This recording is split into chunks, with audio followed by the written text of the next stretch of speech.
So today I'm talking about a new template that we've created for Reaper that allows you to convert an Ambisonic file to Dolby Atmos so that you can publish it for Apple Music, so you can stream it. But first, about me, my name is Andrew Rahman. I'm the co-founder of Spatial Media Lab. I'm also wearing a lot of hats like Felipe. I'm a composer, sound designer, spatial mix engineer, and I'm now working on starting my own company. So I'm going to talk about three different things. First, who are we? What's the Spatial Media Lab? What are we doing? And what and why? What is this template? Why does it exist? So if you're not totally familiar with spatial audio, that will become clear to you why something like this might exist. And then I'll give you a quick demo of how it works. So, the Spatial Media Lab, we're from Rhine. And we're a community of scientists, engineers, artists, and enthusiasts, and a hub for information exchange, not-for-profit. You can read everything that's on there. The most important aspects is that we have a space that is shared for people to learn how to work with spatial media. This includes audio and video, not just audio, but I'm an audio guy, so come talk to me about audio. And we're also a new member of MusicTech Germany. And this is our mission. We're here to make spatial media easy to create, open to explore, and greater to enjoy. We're connecting art, science, and engineering by building bridges between the experts in these fields, and our community exists to build and share its knowledge, all open source to the core.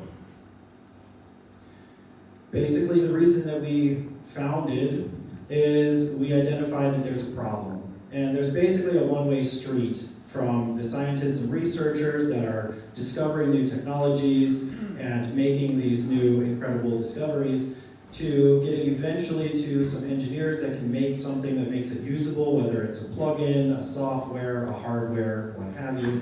And then at the very end of the chain is the artists, who usually don't have a fully in-depth understanding of how this technology works or how it came about, and they just use it, and often in a very experimental way. And this can create fantastic results, and it can also create some not so fantastic results. So what we wanted to do is be a hub in the middle to allow these individuals to directly communicate with one another, so that if an artist is trying to use something and they don't really understand how it works, they can go directly to the person who made it and say, hey, how does this thing work? Can you please explain it to me? I'd like to use it better. And the same thing goes in reverse. So the engineers can say, hey, I made this plugin. Is it working for you, or is it solving your problems? And getting direct feedback from the artists. And of course, there's a variety of other people that can be involved in this hub and exchanging ideas and information with one another. Some projects that we've worked on were primarily in the planetarium in Prenzlauberg. So in 2018, we did the Contentious concert. 2022, we produced our own concert with Jan Wagner and Tobias Preissig. In 2021, COVID, we were able to produce an open source head tracker. I won't go into the details about that, but if you're interested in what a head tracker would be useful for, please talk to me afterward. Then 2022, we produced Caroline Eyck's album in Dolby Atmos, and then also her concert in the planetarium. This is the origin story of this template. And last year, we did a concert with Discovery Zone, also in the planetarium, where we used this as well. We're just wrapping it up, and this is what I'll be showcasing. And we also got founded, finally. So we're really a thing now. As of last year, we're not just a loose collection of weird engineer nerds chatting about stuff together, making cool stuff happen. We're actually something real. And in 2023, we did our first installation in Alta Muse for the Mozilla Foundation called Reclaim Wonder. We had several LED panels with spatial audio, and you could track these volumetric pixel fields moving around between these LED panels. Okay, so now onto the template. Enough about what we're doing. Let's get to what we're here to learn about. So what is the template? I already briefly explained it, but again, it's for Reaper, so that's a DAW. It will allow you to convert your Ambisonic file into Dolby Atmos completely for free. So again, everything we're doing is open source. That's the important part of it. We want people to be able to engage with spatial media and get involved. And we're using 3 free softwares, essentially free softwares, right? Reaper, you should pay for if you're getting paid yourself for your projects, but you can use it for free to begin with. And the IEM Plug-in Suite, which was developed in Graz, which is Ambisonic Plug-in Suite, and the newly released Fiedler Dolby Atmos Composer Essential. So why does it exist? Well, one thing is, again, we are working to dispel this myth that it's expensive to make spatial audio. It's confusing and complicated, and you can't jump into it very easily.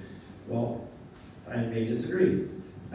Flexibility. So, and the great thing about Ambisonics is that it is speaker independent. It doesn't care where your speakers are. It doesn't care how many speakers you have. So you can work in Ambisonics and translate it to any other medium. That's the point here. And so with the same solution there for preservation. So if you compose something in Ambisonics, this is the problem that we encountered from working with a variety of artists. They now have this composition. What do they do with it? It just sits on a shelf. You know, maybe if they get offered to do some other spatial audio project or installation or something, they can take it and translate it to the new space. But oftentimes it just kind of gets parked and lost. So now you can publish it. So again, yeah, you've probably heard it's expensive, but our goal here is to dispel that. So again, our studios as well as the other tools and templates we have, which I won't go into in this presentation, but there are some to get you started in producing with spatial audio. They're all free, they're all open source, they're all available to you. Again, the flexibility, this is going to make it so you can translate it to anything, right? And again, this came from this project with Carolina Ayek. We didn't use this particular template because the Fiedler Dolby Atmos Composer Essential wasn't released until February of this year, but we did the same process. We just ran it through the paid Dolby Atmos renderer, and it works. It's available on Apple Music, so you can see that it does function. And yeah, I already said that, don't need to say it again. Okay, so let's take a look at the demo itself. So again, this is Reaper. This is a DAW for audio production. This is what we use for all of our spatial audio productions because it supports up to 7th order ambisonics, and when we're working in a 50-meter high dome, we can use that spatial resolution. If you don't know what that means, you can ask me later. But basically, in summary, it gives you 64 channels of audio for each of your audio tracks. Right? It's a lot, but it makes sense when you're working in such a large space with 50 loudspeakers. And so it will take this file that I've dragged in here, where it says Ambisonic files here, and it will now funnel it through all of these different channels. And there's a reason for this. And first, it's going to come from the top, right? It's going to play back all these channels. But with Ambisonics, you have to decode your Ambisonic file to your speaker layout. So inside the speaker decoder, this is using the IEM Plug-in Suite, the simple decoder, we have loaded a configuration which is for a Dolby Atmos 7.1.4 speaker layout. We chose to use that because that seems to be the dominant professional speaker configuration. Then it goes from the speaker decoder into this Atmos master. You might say, why? That seems superfluous, don't need to do that. Well, this is an amazing benefit of using this workflow. Currently, you can't master your tracks in Dolby Atmos. There's no way to treat all of your tracks together without duplicating your plugins, which there are some solutions for this, but you can't treat your full 7.41 mix all at the same time if you wanted to increase the loudness. I'm not pro loudness war, but I'm just saying, you can do this now. On this stage, you can add any mastering effects because you're treating all of the audio that's going to all the channels simultaneously. So theoretically, you can do it. I haven't used it too much. I did test it that it works, but for this production with Discovery Zone, we didn't want it. We wanted the space, so we didn't use it. We just clipped a couple tracks that were a little too hot. And then it's going to funnel into each of the individual speaker locations using SMPTE. I know that's a lot of technical whatever, but left, right, center, so on, so on, and so forth. This is all going to go into your bed. If you're familiar with Dolby Atmos, you have a 7.1.2 bed by default. So all of those tracks will funnel into your bed. And at the bottom, you have your 4 top speakers as objects.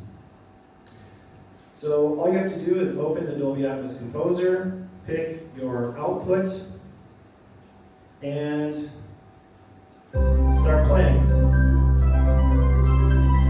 And you'll see here inside the Dolby Atmos Composer that we're getting audio on the channels, right? There's some extra channels, but you don't have to worry about that. And right now we're monitoring in stereo, but if we had a spatial audio setup here, we could switch this to whatever else. We can also hear a binaural rendered version of it. So it's that simple. You don't have to know about what's happening behind the scenes if you're not so technical with whatnot, but you have already been making some Ambisonic productions and you have a label, and you want to put something out in Dolby Atmos.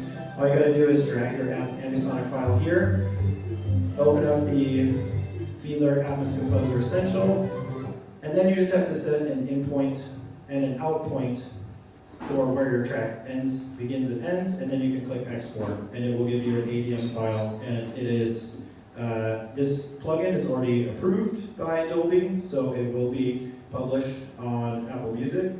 And I won't go into too many more details specifically about it, because beyond this it gets really technical. But I'm happy to answer any questions afterward. Okay, so if you're interested in what we're doing with the Spatial Media Lab, you can get involved in 3 different ways. One is by coming to our meetups. We have monthly meetups. We're not having one in June. We're taking a summer break because everyone's kind of traveling or out of town. But we are trying to hold a barbecue in July. We just have to coordinate between all the different moving parts. Next is you can become a member. I will tell more about that in the next slide. And lastly, if you don't necessarily want to participate or join in or what have you, we're always happy to have someone to give us some money to keep doing what we're doing, right? So you can also become a foot-up-in-lead. So basic info about the membership, it's only 10 bucks a month, 10 euros a month.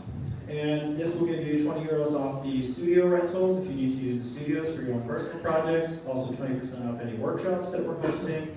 Access to our private Telegram and Notion, so you can coordinate on projects or pick up jobs from other people. And every hour you work on building a Spatial Media Lab, whether that's with hammer and nail, or with a code base, or with the website, or Instagram, or what have you, this will give you 1 hour free personal use of our studio spaces out in Vicente. So I want to thank you for your time. Please check out the QR codes so you can sign up to our newsletter to find out more, or check out our website or Instagram to see some more information. Also to find the link to access this template. Thanks.